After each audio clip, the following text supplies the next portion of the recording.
Everybody have their favorite idea about how well they like their meat to be cooked, but there are many myths around this topic, so today we are debunking a few of them.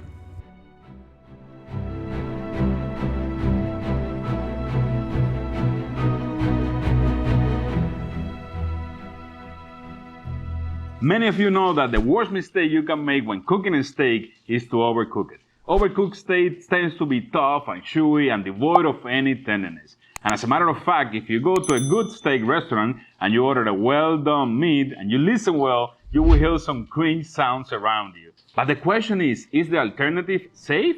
Let's see. The main danger in rare meat is that it might not reach a high enough internal temperature to kill any bacteria that might be in the meat. Ideally, meat should reach an internal temperature of 145 degrees to ensure that it's safe for consumption. But the truth is that because of the composition of beef, the bacteria cannot dig into it and they will only be present in the surface. According to YouGov.com, 2% of Americans like their steak burned to a crisp. On the other hand, we have 2% that like their steak blue or extra rare. Around 11% eat their steak rare, and 23% enjoy it medium rare. About 13% medium, 16% medium well, and the rest, 24% well done. So what is the best way to have steak? And is eating rare steak actually safe?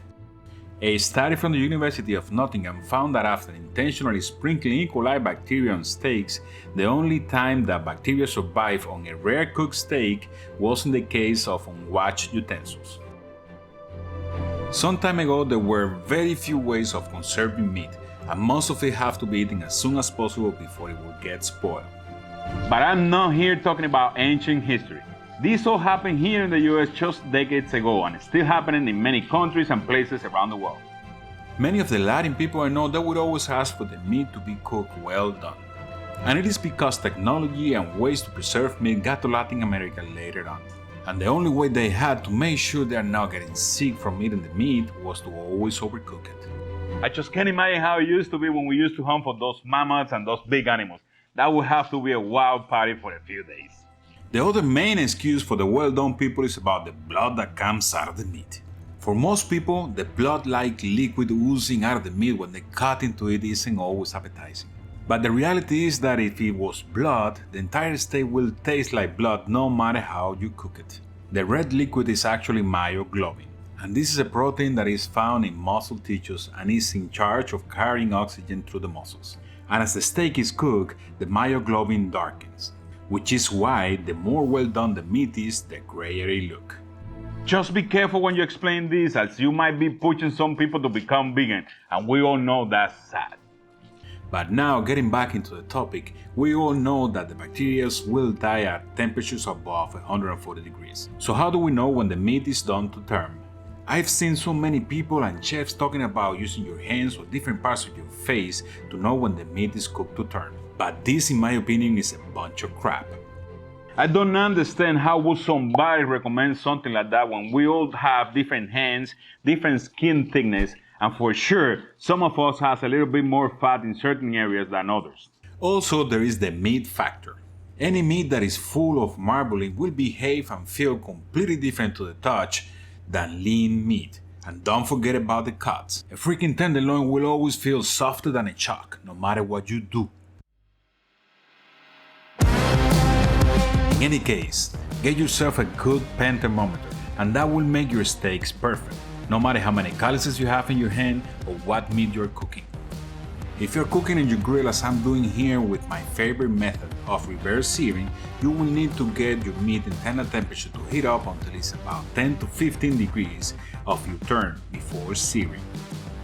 And I guess I should also talk about some meats that are not supposed to be eaten rare. For example, ground meat.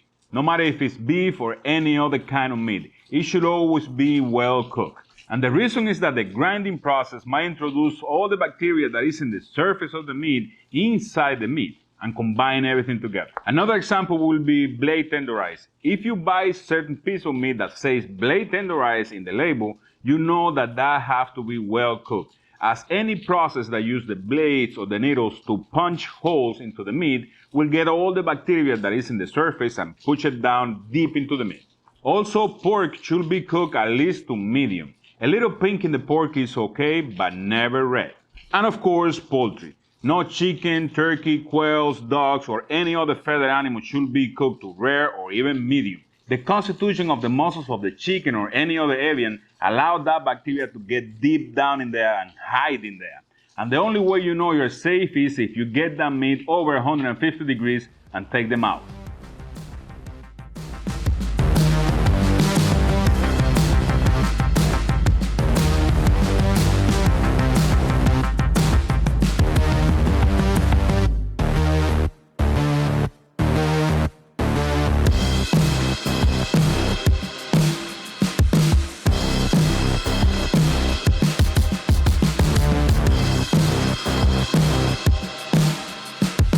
Well, Miss Ninja, we have this beautiful steak here, but today we don't have any comparison. I just want to ask you something. Ask me, ask me. Is this the way you like your steaks? Oh, yes, it is. This is medium rare. And why you like medium rare? In my personal opinion, on my palate, I do believe that's the best term to get the taste of meat, the juiciness, and flavor. I don't have anything against people that like it well done. For example, my mother-in-law, when she comes here and we cook for her, she always asks to cook it a little bit more. It is what it is, and there is nothing wrong with this. I think we should try the steak, let you know how it is, and that's it. Let me get the pine trees away. Definitely, there's nothing wrong with this because this is medium rare. All right, Miss Ninja, I have Oh a my little piece God, for you and a look at little that. piece for me. And as you can see, I made some lettuce for you today. So That looks gorgeous. Let me tell you. That is delicious. Let me guys. tell you, the veggies in the house, right? Yeah. All right, let's give it a good try. Let's give it a try. Wow. My God. Definitely. I mean, if you go well done, you're done. Well, guys, I hope you learned something with this video. I hope that you at least learned that it's nothing wrong with this. It's perfectly okay and it's yeah. amazing. Oh, yeah. And if you are one of those guys that like it a little bit more cooked, give it a try. Just give it a try. Open your mind and give it a try. And I'm telling you, it's gonna be your next favorite thing. Well, let me tell you something. If we made you hungry with this video, please hit us with a like. Lots of likes. Subscribe to the channel, share with your friends and family, and don't forget to share these videos on your social network because that helps us a lot. And if you have any comment, anything to say about this beauty, any comment about everything that we talked in the video about, put it down in the comments, man, because I love and we love to talk to you guys. Yes, and we do. to always have some kind of a conversation going on. That's all for today, but remember that I love you. We love you. Thanks for watching and see you on the next one. See ya!